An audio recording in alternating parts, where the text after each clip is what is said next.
Good morning, everyone. Welcome to today's webinar. Thank you for waiting on hold for a moment while we got things in order. Before we get started, I would just like to go over a few items so you know how to participate as we're going through the webinar in today's event. We've taken a screenshot of the attendee interface that you should be able to see now in the upper right-hand corner of your screen.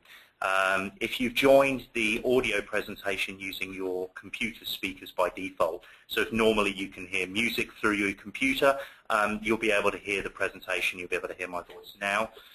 If you prefer to join the conference audio by telephone, please select the Use Telephone button in the audio pane, and the dial-in information will be displayed for you to dial in on your telephone. You'll have the opportunity during today's presentation to submit text questions. So again, there's a box on the right-hand side. You can send in your questions at any time. We've already received a couple. Thank you to Frankie Kingston. And you may send in those questions just pushing in submit. What we'll do is address those in a Q&A session at the end. And just as a final note, if the fire alarm does go off, please check that it's your end before you run out of the room. I wanted to start really by introducing very briefly what Open to Export is. So this is a website that has been set up in partnership with UK Trade and Investment and Haibu. Haibu is a digital services company, and it's focused on really helping small and medium-sized businesses to get the most from buying and selling, particularly selling their goods overseas and exporting successfully. A lot of the service is focused around questions and answers. So you can come to opentoexport.com, you can ask the questions that you have about export, and those questions are then sent to various experts, a number of which we actually have on the call with us today. I just wanted to call out a couple of examples. One of them is very poignant. We recently had a question, somebody asking to send smoke bombs, pen knives, laser pointers, and grappling hooks from the UK to the USA. Mike, who's doing the first presentation today, actually answered that question with a flat no. In short, I don't think you can. We've also had everything from exporting nails to Syria. We found out that you can't actually wash your car on your drive in Germany. That's illegal for environmental reasons, amongst others. But a lot of the questions that we have through the service are related very specifically to documentation. And that's the reason for today's presentation, is to inform you around a lot of the sort of complex areas that this can contain, to give you a bit of an overview as to what that looks like, and at the end, an opportunity for you to ask those questions as well. Now, what I'm going to do first of all is move on to our first poll today. The question is, where are you in your export journey? So this is to understand really where you are so that we can tailor the presentation a little bit. That poll should be on your screen now, so if you can begin to answer that question, that would be excellent. And that'll appear on your screen for a few seconds more.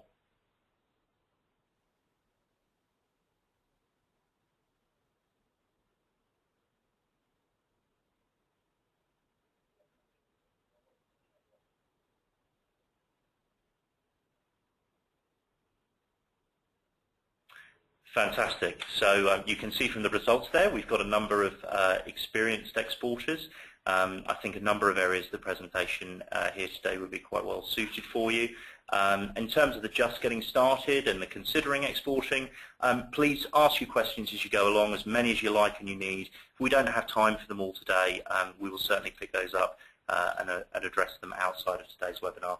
What I'm going to do now is move on to our first presentation this morning, which is Mike from the Institute of Export, and I'm going to hand over to him now to begin his presentation. Thank you very much for that. My name is Mike Josypenko. You may have seen my biography. I work for the Institute of Export in various roles. So, excuse me a second, I'm sorry, I think I've moved the presentation forward a little bit. Okay, what I'm going to do is give you a general overview of export documentation and the purposes of export documentation. So some of you, the more experienced ones, will be quite familiar with this, but some maybe less so. So what are the real purposes of export documentation? Who produces it? And then we'll have a quick look at the various types of documents and finish off with a few compliance issues. So what are the purposes of export documentation? Well, the first most basic one is to allow the exporter to get paid for the goods that they're supplying, and also to allow the consignee to take delivery of goods. They also allow goods to be accurately identified and processed during international transport at all stages of the journey. They allow goods to undergo customs clearance formalities at the point of export, in transit, and at destination.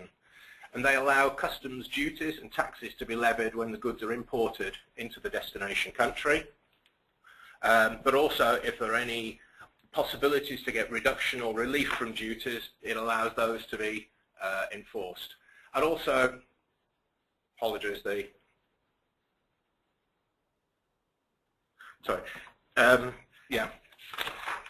allows everybody to be compliant with all rules down the line. So who produces export documentation? Well, first and foremost, the exporter, and we're looking at documents such as sales or commercial invoices, packing notes, pro forma invoices, possibly export customs documentation, shipping notes, delivery notes, dangerous goods notes. The carrier or the shipping company, the forwarder, may produce documents, and I'm thinking particularly of shipping documents such as bills of lading, way bills, airway bills.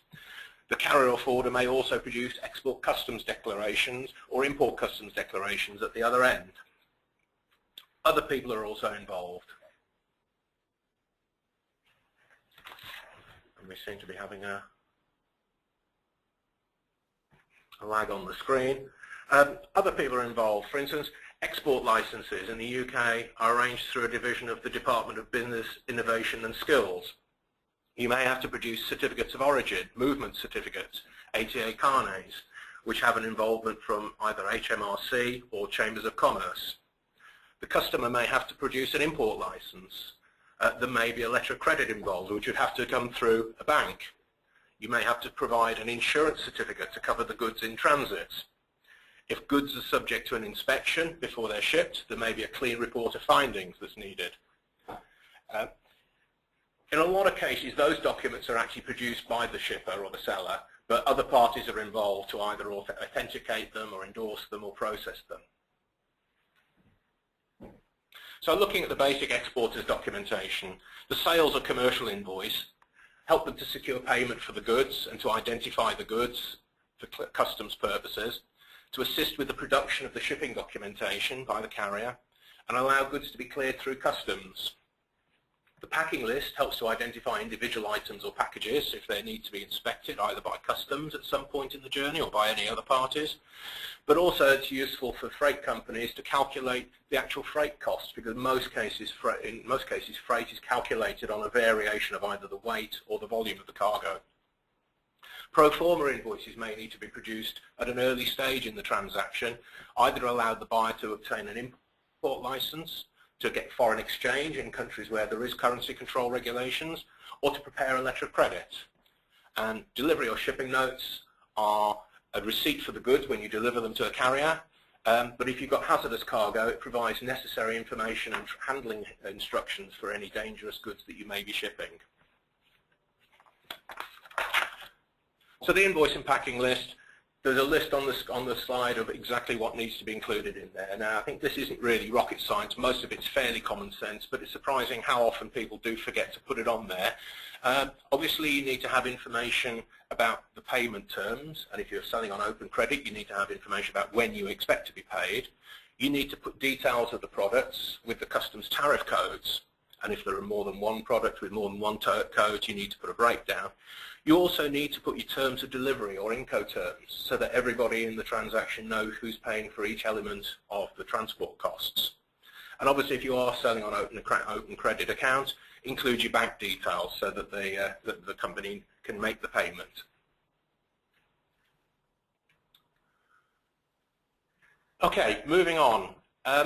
Goods may require export or import licenses. Export-import licenses are granted by countries basically to control the sale and importation of restricted or sensitive goods. That can be weapons, strategic goods, works of art, foodstuffs, animal products, particularly around endangered species. The majority of products don't have restrictions on licensing and can be exported or imported under open general licensing, but some do. So you're always advised to check whether your products do require an export license in order to be exported. In the UK, that's controlled by an organisation called the Export Control Office, which is a department of the Department for Business Innovation and Skills. And on the slide, you can see there a telephone number and an email address where you can contact their helpline for advice. There is also a website address later on in the presentation where you can find out about whether your goods need an export license. Import licenses are obtained usually by the importer prior to shipment, and they'll usually require a pro forma invoice and possibly other documentation to enable them to do that. The most important thing I would say at this stage, if you think your goods require export or import licenses, always get those before you dispatch any goods, because otherwise goods could be sitting at some point in the journey waiting for documentation, which can take days or weeks to be supplied. And while they're sitting there, they're inevitably incurring costs, rent costs or other costs, which somebody will have to pay. Okay, say a little bit about shipping documentation. In other words, the documents produced by freight companies, shipping lines, airlines, freight forwarders. The most common types of documentation that you'll come across, in the case of sea freight, bills of lading, air freight, airway bills, for road transport, a CMR note. Waybill is a general document that can be used for various means, including road, sea, or courier services. And there are other types of shipping documents which relate to specific modes, such as rail, and also a document called a certificate of shipment, which is a generic document that can be used for various modes. Now, these documents are usually produced by the forwarder or the carrier on behalf of the shipper. Why? Well, they act as a receipt for the goods. They usually will act as confirmation that the goods have been dispatched or exported, and you may need that to comply with VAT regulations. They're your contract of affreightment, in other words, a contract for carriage, and they'll contain the confirmation of the terms of carriage. They can be a document of title when they're used in connection with formal payment procedures, such as letters of credit, and one of our other speakers is going to come on to that in a little more detail. Documents can be set out in different ways, and I'll mention a little bit about that in a moment. Out of those documents, the most established one, I guess, is a bill of lading, which has been around for centuries and has got a lot of history and a lot of practices and legal issues surrounding it. So I'll mention a couple of points in brief, but without going into too much detail. As I say, bills of lading, they're the oldest form of shipping documents, and they go back to the days of sailing ships. And if you bear that in mind, that obviously the communications and the ability to transmit documents instantaneously didn't exist in those days. So bills of lading are traditionally produced when you transport goods by sea, and they will be drawn up in sets of originals and copies. And the buyer or the consignee needs to have at least one signed original to take delivery. They can be produced in different ways, which have legal implications, particularly around transactions. And we'll come on to that in a little more detail, I think, in one of the next presentations. Some of the rules have been updated to take into account current practices, but it's still, many of the old procedures are still in place. Moving along, certificates of origin. That's a generic title for a number of documents, including certificates of value of origin, movement certificates, GSP certificates, GSP standing for General System of Preferences. What are they? They're certificates which declare the origin of goods, and they're required to identify the country of origin of goods which are being imported into a country, and that may facilitate restrictions on importation from certain countries.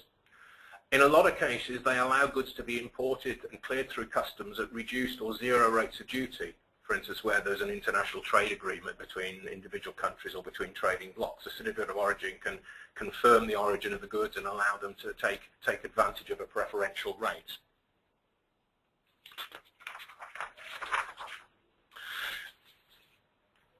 The certificates of origin, there are many different kinds, and they each have their own rules and procedures for filling out. They're usually produced initially by the exporter, but they tend to be authenticated by third parties. In many cases, that's the UK Chambers of Commerce.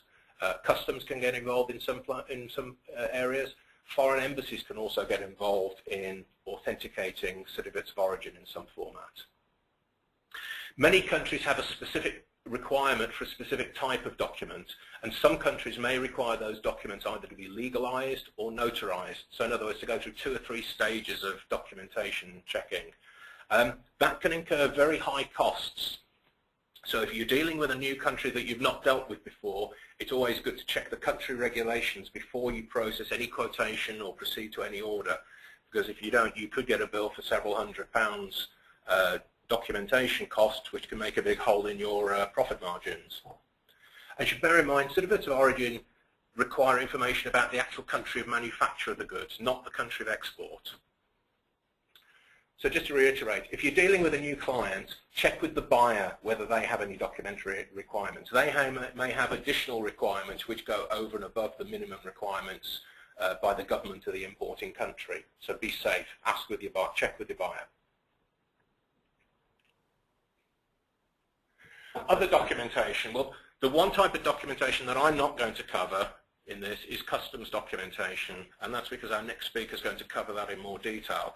But looking at the documentation that you do have here, you may have an insurance certificate. If you're covering goods in transit or marine insurance for the goods, you will have either a certificate or less commonly a policy, and you may be required to supply an insurance certificate to your customer. If the goods are inspected before they're shipped, which happens, there is a regulation for many countries that require goods to be inspected prior to shipment to show that the contents of the boxes actually match what's on the documents. If the goods are inspected, you will usually have to have a report of findings that shows that everything's in order. You may also have to provide additional information on the goods, either to show that they comply with whatever quality standards or production standards, labeling or contents are required in the destination country. I mentioned briefly about letters of credit. I won't go into much detail about this because one of our next speakers is going to cover that. Letters of credit are a formal procedure instigated which go through banks to allow sellers to receive payment for the goods in exchange for delivering shipping documents. So the exporter needs to supply shipping documents exactly as specified in a letter of credit, and that's something that will be covered in more detail later. So just to round off, let's just have a look at a few compliance issues that crop up in relation to documentation. An exporter's got to make sure, first of all, that all UK export licensing requirements are being fulfilled before any goods are shipped. The buyer must make sure that he has all necessary documentation to apply for import licenses if they're needed. The exporter must ensure that accurate customs declarations are submitted for the consignment, either through his forwarder or directly with customs. The exporter must ensure that the carriers and subcontractors have got accurate information so they can transport the goods safely and speedily without delay. They've got to make sure the buyer gets accurate information so that they can clear the goods through customs at destination, but also that they get the documentation accurately and also in time so they can clear the goods through customs and pay the correct amount of import duties or take advantage of any special reduced rates that apply. The exporter's also going to make sure they fulfill all requirements with UK and EU VAT rules. And finally, they need to make sure that they follow through all procedures to make sure that they get paid for the goods, because after all, an export isn't an export until you get paid. That's the end of my presentation, so I'm going to hand on to the next speaker now. Thank you very much for your time. What we have now, ladies and gentlemen, is our second poll. What we want to understand is, what do you think the biggest barrier for a business such as yours is when you're exporting? That's going to be on your screen for a few seconds now for you to just respond to. This is really helping us understand what the barriers are, where the areas of most help that you require are going to be. That'll be on your screen just for a few seconds longer.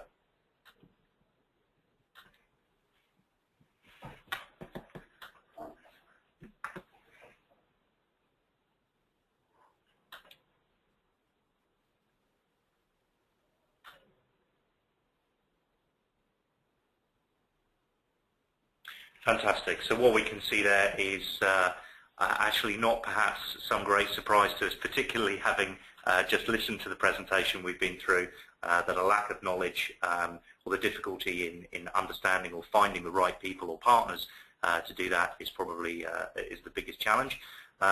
You can come and ask any questions and any gaps in knowledge you have at open2export.com.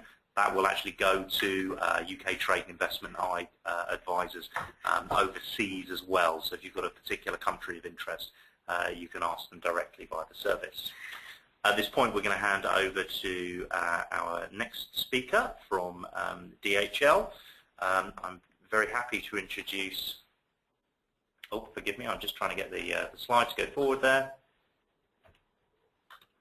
Fantastic. And at this stage, Rebecca, thank you very much. Over to you. Okay, yeah, my name is Rebecca Clue, and I work for DHL Express, sort of based in our customs department, and I'll be just talking you through how a shipment moves through an Air Express network.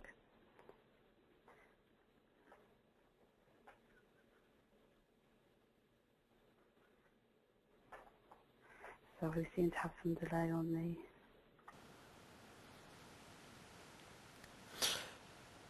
Sorry, Rebecca, if you'll just go ahead and click right in the middle of the slide. Okay, yeah, it's moved on now. Thank you. You have control. Thanks. Thank you. Okay, so when shipping internationally, there's certain steps that your goods need to go through to pass through customs, from exporting the goods from the UK and getting the goods cleared into their destination. And the next few slides just explains how the documentation that the previous presentation has just explained about how they're used in the process for doing so.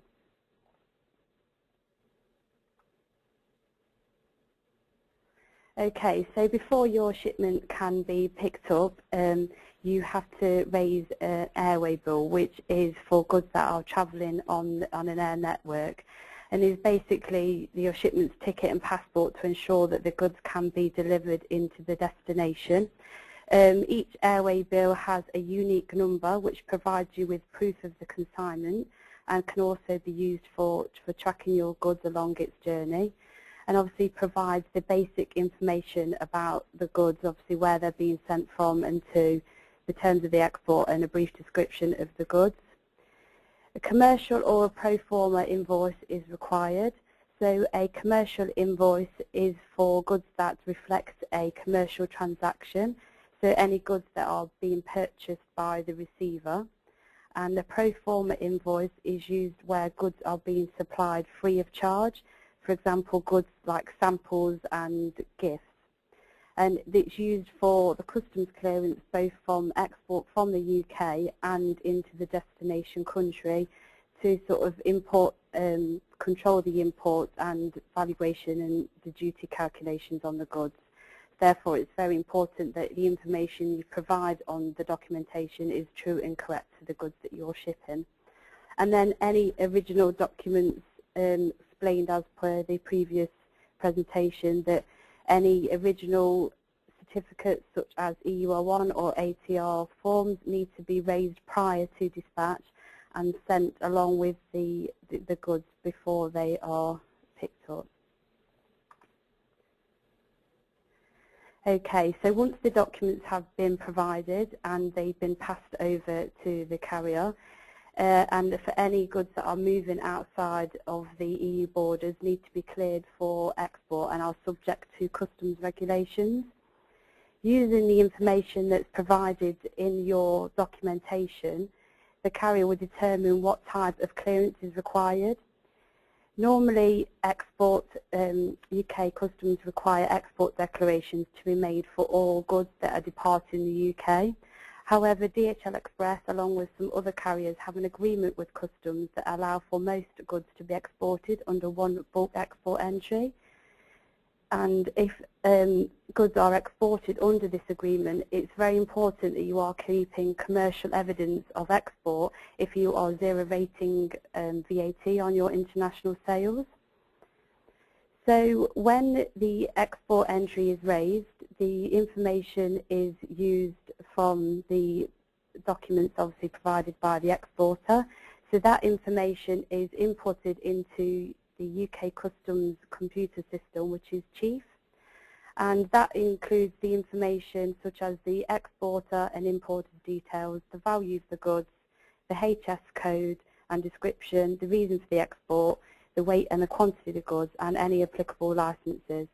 Therefore, we're needing to ensure that your export documentation clearly provides this detail.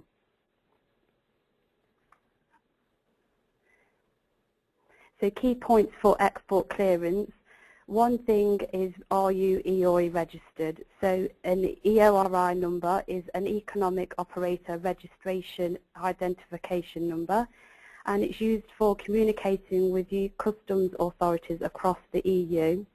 And we are required by UK Customs to declare this on any customs entries that we raise on behalf of exporters, and this can be applied for through UK Customs. And also a very important point, that do your goods require an export license? I've sort of touched on again on the previous presentation that the UK government applies controls over certain goods that are being exported from the UK, and also exports to certain destinations. These lists are growing, and it's very important that you do confirm whether your goods do need a license, as the exporter is legally obliged to ensure their goods are compliant for export under the export control regulations. And you can check to see whether your goods require a license using the link that's shown on the screen now.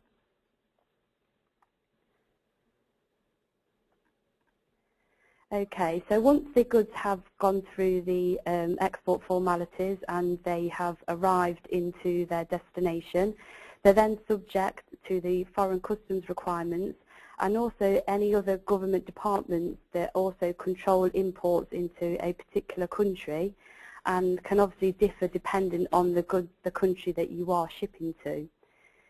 For carriers such as DHL Express, shipments that are delivered door to door, the customs clearance is often taken care of, which makes things easier for you. And however, in some circumstances, your customer may be required to appoint a customs broker to get involved with the clearance, again dependent on the type of goods and the country that you are shipping to. When the goods are imported into the destination, they could also require additional documentation such as import licenses or certificates. So it's important to check these sorts of things prior to the dispatch of your goods.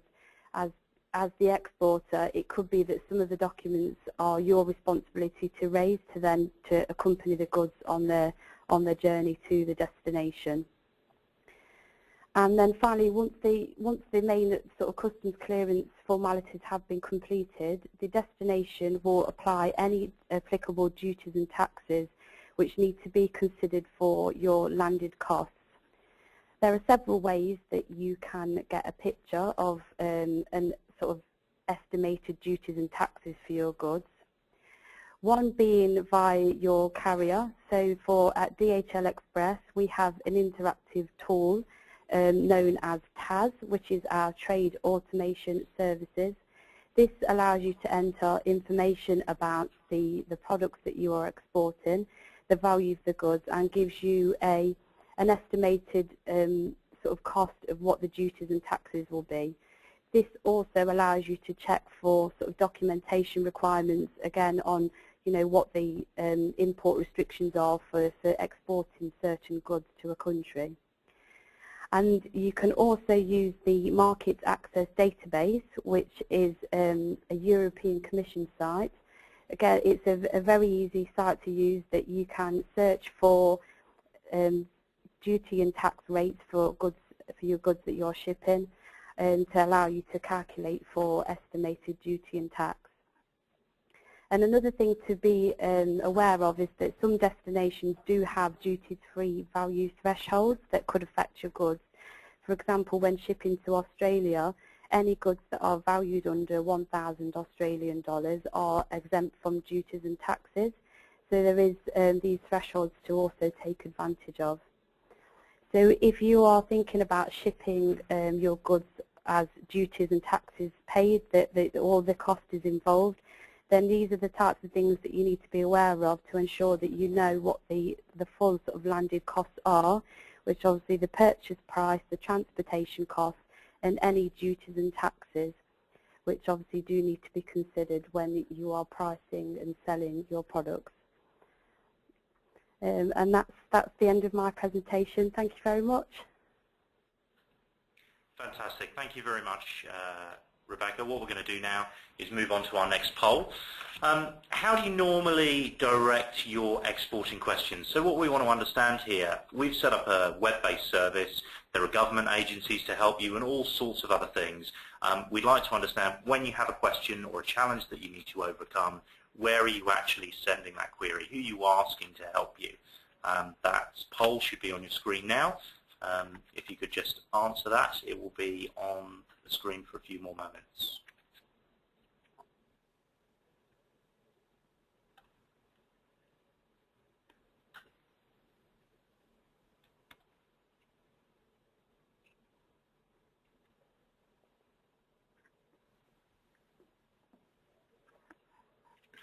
Excellent. That's an interesting set of results. So UK Trade and Investment, which is the government body to support exporters, among other things in the UK, is very high there.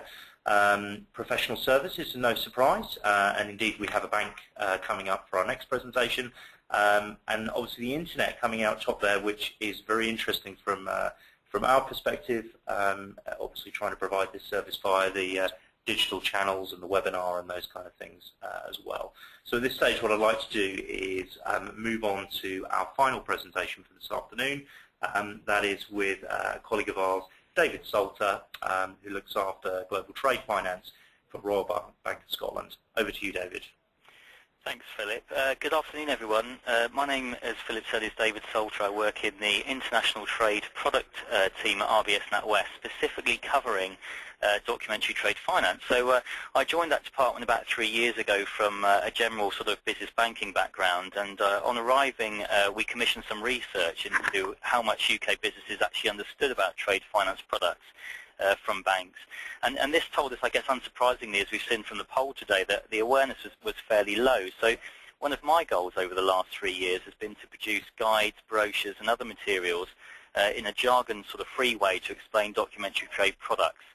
You'll also find a lot of the things I talk about today are on our website, rbs.co.uk/international and natwest.com/international, so check that out as well, so there'll be a bit more information there for you. So for the next few minutes I'm going to give you a very high-level overview of documentary trade products provided by most banks to help UK businesses to more efficiently and effectively import and export their goods and services. So looking at the first slide here, I think actually just before I go on to the first slide, my first important point, actually having listened to the other presentations today as well, because I know they've referred to it in passing I think as well, is that obviously we have a very sort of expanding services sector within the UK, and we're talking a lot about sort of the processing and movement of physical goods, but actually a lot of the products I'm going to talk about from a financial aspect actually you know, are just as applicable for selling services as well as selling physical goods. So I just wanted to make that point really. So on this slide you'll see that trade finance products at banks are mainly about two things, and the two things I'm talking about are in the red and the blue circles there. The green one I'll come on to later. It's essentially about reducing the risks of trading internationally and also helping UK businesses to fund their exporting and importing activities in the most efficient way. So many of you on the line, if you have your own businesses at the moment, which I'm sure most of you do, may be funding trading activities if you are exporting via an overdraft or a regular business loan. But banks have a range of funding products specifically tailored to international trading, which you may not have heard about. And of course, really, with this webinar, it is all about documentation. So I'll be highlighting where some of that documentation you've heard about already fits into this from the other two presentations, and also what documentation you'll need for the various bank products we're going to go through. So let's take these 2 points in turn, the red and the blue circle there. So if we firstly turn to the next slide. Okay, so there's a few points on this page. Let's talk first about what the actual risks are that we're helping businesses to counteract. So this page is all about sort of our risk-related products. Well, businesses tell us at RBS NatWest that one of their biggest worries is about getting paid, and I think that sort of came up earlier in one of the polls as well, when they've committed to selling their goods and after shipment. This, of course, isn't confined to international trade. I mean, many of you will be worrying, and most businesses in the UK will be worrying about getting paid when they're trading domestically. But trading internationally, by its very nature, may take make a transaction much longer to complete, and also tends to involve dealing with lots of different factors such as languages, cultures, to state the obvious, and just the fact that you may know sort of nothing or very little about your trading partner. And secondly, from an importing perspective, because obviously we are a net importing economy in the UK, you may worry about the seller not performing in the way that you've agreed if you're purchasing goods from abroad. You know, maybe shipping an inferior quality item to you, or shipping too few items. I mean, there's a great deal of things that can obviously go wrong. The products you can see on this page actually help counteract those things. I mean, some of you will be aware or will have heard of these things. What we find is that even though a lot of businesses may have heard about them, they still have a few questions. So letters of credit first. Let's take that first. Let's say you're, and let's sort of take a scenario here. Let's say you're a UK business exporting, say, plastic piping or plastic pipes to a buyer in Italy. So you've never done business with him before, so to ensure you get paid, you want some sort of reassurance that you actually are going to get paid. If your Italian buyer agrees, he can ask his bank in Italy to issue a letter of credit in your favour, which the Italian bank, on his behalf, will send to you or send to your bank in the UK, and your bank in the UK will advise it to you to basically promise payment. So now, the letter of credit is a document that outlines the sales contract, or outlines the terms, I should say, of the sales contract that you've agreed, and when payments are due for the goods and services that you're buying and selling. So you may have agreed, for instance, I don't know, it could be anything really, but maybe 30% up front with the rest of the payment made on delivery, or any other combination. If the Italian bank agrees to provide the letter of credit, then what they're saying to you is that we'll pay you on behalf of the customer, but only when you present us key documents relating to the sale. So you've already heard in the other presentations about things like bills of lading and packing lists and commercial invoices. So in this scenario, you send those documents via your British bank, who pass it on to the Italian buyer's bank for checking, and if everything matches the terms of the letter of credit, then they will pay you automatically without having to wait for your buyer to pay. So essentially your risk, in actual fact, you're taking is on the bank and not your buyer abroad, and you know, that might give you more confidence to do business with this buyer.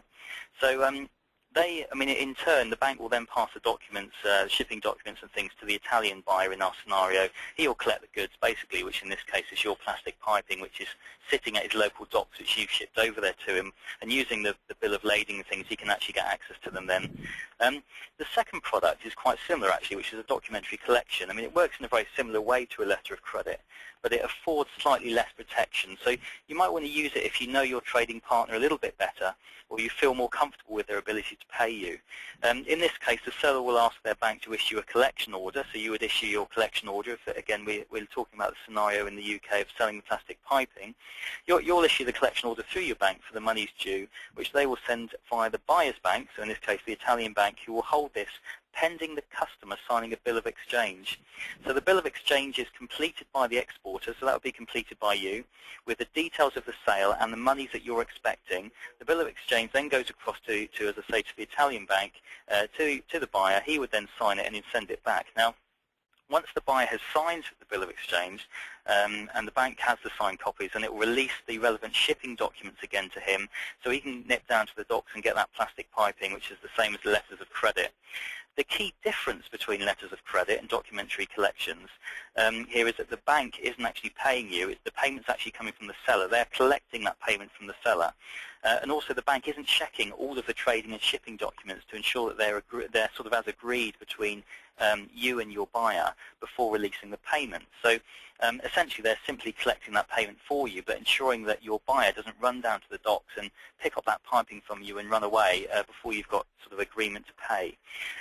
Now, it's also worth noting that in both of those cases, with a letter of credit and a collection, that you can ask for payment immediately, or otherwise agree a future date. Let's say if your buyer, wants a period of credit from you, instead of your normal terms of 30 days, maybe they want 60 or 90 days, and therefore we can work that into the documents.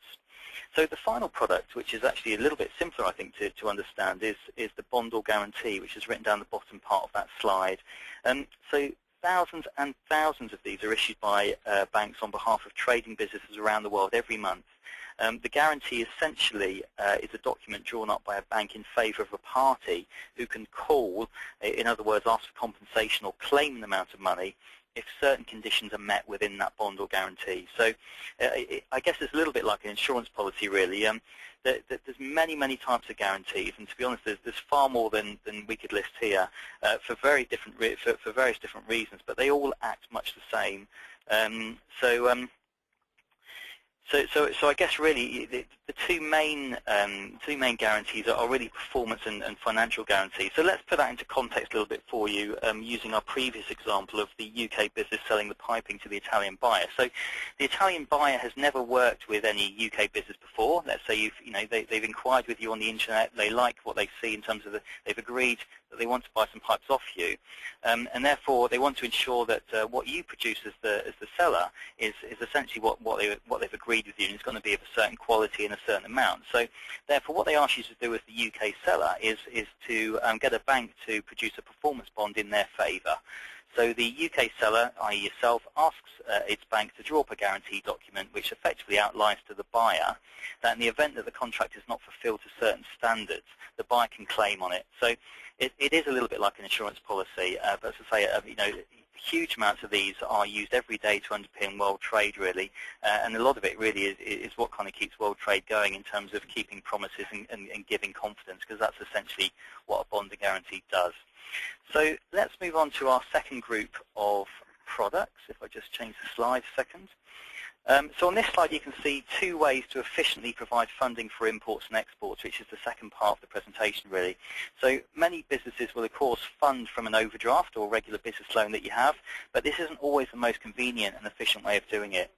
So now I'm not going to spend a lot of time talking about these, as I don't want to digress too much away from the documentation subject to the webinar, but these funding products do involve a level of documentation we've already described today, and indeed themselves have their own documentation which would need to complete to undertake them. So firstly, you'll see at the top there international trade loans. The big difference between these and a regular overdraft is that they will only last for the period of your specific trade. So an overdraft, as we know, will usually be agreed for a longer period of time, whereas if you need to buy a raw materials to produce a contract for export, which you're planning to repay as soon as your buyer pays you, then an international trade loan makes more sense. In effect, you're only paying for the credit period you need and no more. Just excuse me a second. Excuse me there. I'm in a bit of a busy office. Where was I? So effectively, what I'm trying to say here is the international trade loan is very different from an overdraft, because an overdraft is agreed for a length of time, and a trade loan is more specific to the trade you're actually making. So in effect, you're only actually paying for the credit period that you need and no more. So I mean, I can't speak for other banks, but certainly trade loans we issue at RBS NatWest have certain controls built in which are designed to protect the bank and the customer. So you may find in certain circumstances that actually using this facility is actually cheaper than maybe using part of an overdraft or something. So secondly, on that page, it talks about discounting. The second solution here. So this means that if your trade is I don't know, let's say you're using letters of credit or bills of exchange under a collection which we've just described, then some banks may be prepared to discount the value of this in favour of you, in the same way that maybe an invoice discounting facility works. So some of you may at the moment use invoice discounting, and effectively this is very, very similar. So if you've got a letter of credit or LC written out in your favour, you can discount that. And essentially how that works is the bank will advance you 90 or 100% of the payment that you're owed under that letter of credit or avalised bill, or bill of exchange rather, and then for a fee, of course, which is effectively like a funding fee. And then once that debt is settled, then the remaining monies will come to you.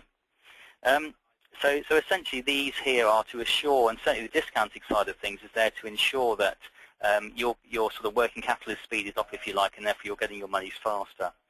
So in summary on this slide, and the last I provided, is kind of a very high-level overview of documentary trade products that most banks will offer to help with covering risks on the first slide, and secondly, the funding on the second slide there. But on the next slide, you'll see that we've got, if I can just click over.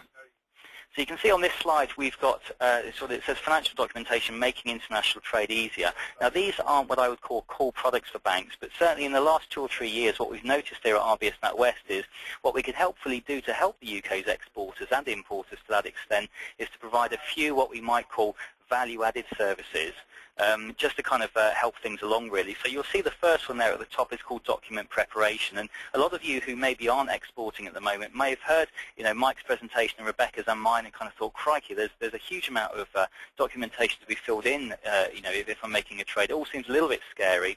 Well, certainly at RBS NatWest we have a service called document preparation where we will fill all, well, not all of it, but certainly a lot of that documentation in for you, and also collate a lot of third-party documentation like insurance certificates and things like this. We also offer, now that service is usually for kind of larger companies who are doing lots of trades, but we do offer for smaller companies as well. If you maybe do a few trades a year, we offer something called Document Preparation Lite, which is a much smaller in fee, but essentially gives you the templates which you need and pointers to actually fill out the documentation and give you a hand. The second one there is tracking your trades online. I won't spend a lot of time on that, but that's essentially like online banking in a way that you can track all of your trade documentation or financial trade documentation online between you and the seller or buyer abroad. And that also, lately in terms of our system, MaxTrad, will allow you to see a lot of these documents which Mike and Rebecca have been talking about scanned. So you no longer have to wait for them to be couriered to you through the post. The very last service there is debt collection. Now, debt collection isn't really sort of documentary based, but I just wanted to mention it because I know a lot of people online will be sort of a little bit worried about the speed at which maybe they are being paid for their exports. And if you aren't going for a letter of credit or a documentary collection, as I mentioned earlier, you may still be a little bit worried about how you get your money from abroad. Well, you can get more information from our website, but we've done a partnership with a Tradius, who are a very experienced kind of debt collection firm. They're very experienced in amicable debt collection, so this isn't sort of about bailiffs and things. This is about preserving the relationship between you and your buyer abroad. And essentially what it is you will upload your invoice to those guys, and they will instruct a local debt collection officer to talk to your buyer abroad, and they have a very good success rate, so please do check that out. Now, I'm not going to go through the last slide point by point, but essentially we've already talked about letters of credit. Mike, I know, mentioned letters of credit earlier. And what I wanted to leave you with is some of the most common mistakes that exporters make when they're filling out letters of credit. Because letters of credit are excellent for protecting the exporter and to an extent the importer as well, but you really do need to make sure you're getting them right, because otherwise you might end up not being paid, or certainly you'll end up with quite a few delays.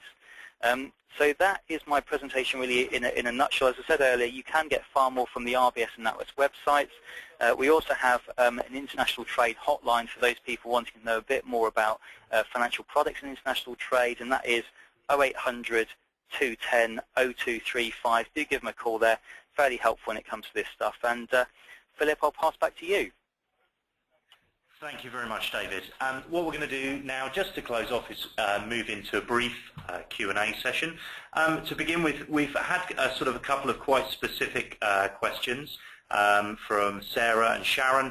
What we'll probably do is address those offline, because there are some sort of quite detailed answers that we can give those. My first question actually is for you, Mike.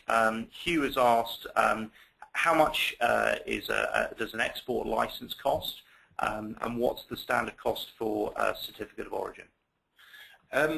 Export licenses, if you require one, the last time I looked, at around £24 for either an export or an import license. They do obviously go up from time to time, but I think that was the last, I last looked a few weeks ago. In terms of certificate of origin, it varies. You can pay, I think it's about £30, £40 for a standard certificate of origin, but as I said earlier, countries do have very specific needs, so you may have to produce a very particular certificate of origin for a given country. So the best thing to do is to check if you've got a country, if you've got a requirement to produce any sort of certificate of origin. First of all, if you have a trade directory such as Kroner's Guide that, and that has a country by country listing of what documents required, check with that. Alternatively, check with your local Chamber of Commerce what documents are required for that country, and they should also be able to give you a cost for producing and authenticating that document. They'll also be able to guide you if there are very specific ones that require other people to get involved, or if there is a need to notarize them. So it's a bit of a difficult question to answer, I'm afraid, Hugh. Fantastic. You can ask that question to the Chambers of Commerce or UKTI at open2export.com. Stuart has asked, do wines require an export license? Perhaps, again, for you, Mike. They don't believe they require export licenses. They do have particular requirements around excise duty. So again, it'd be worth speaking to a customs specialist on that one. I'm guessing if from the question that may not be involved in shipping wines at the moment, it's something to look with your local customs officer or with your local freight forward before you do get more involved in that. Fantastic. This one, I think, for Rebecca.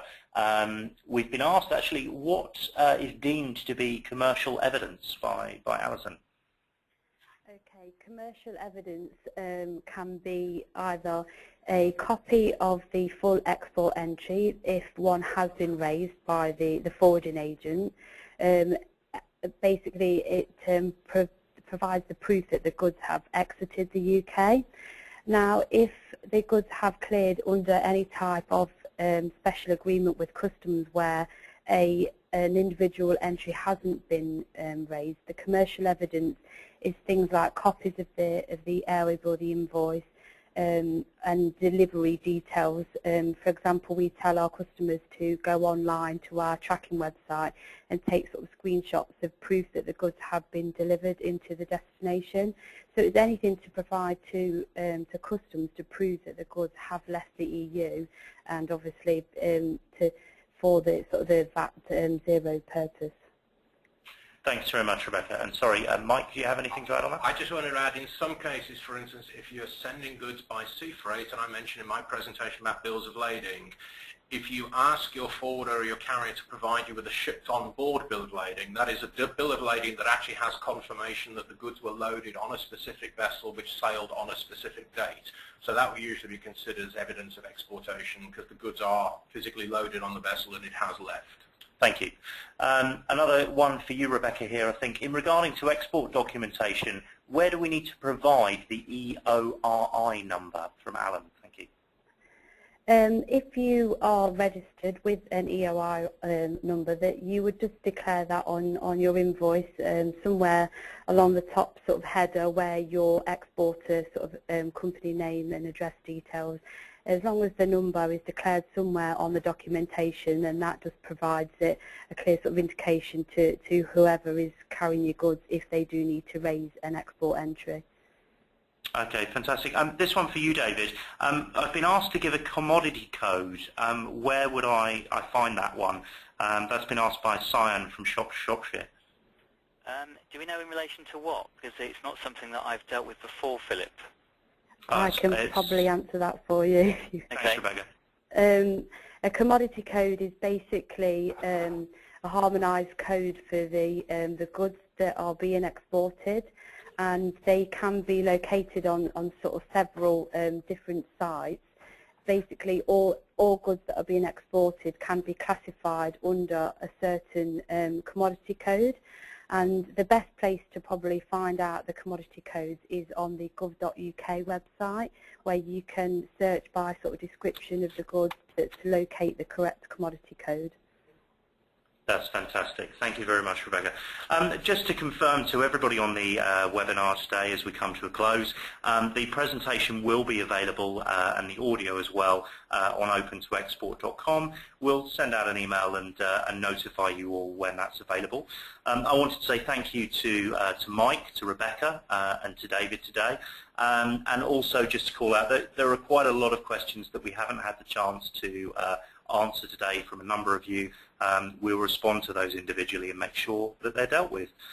Once you leave today's webinar, you will receive a survey on the presentations and what's been gone through today. That's on a 1 to 5 scale, 5 being excellent, and we'd very much appreciate as many of those responses as we can get. And on that note, I would like to bring today's webinar to a close. Thank you very much.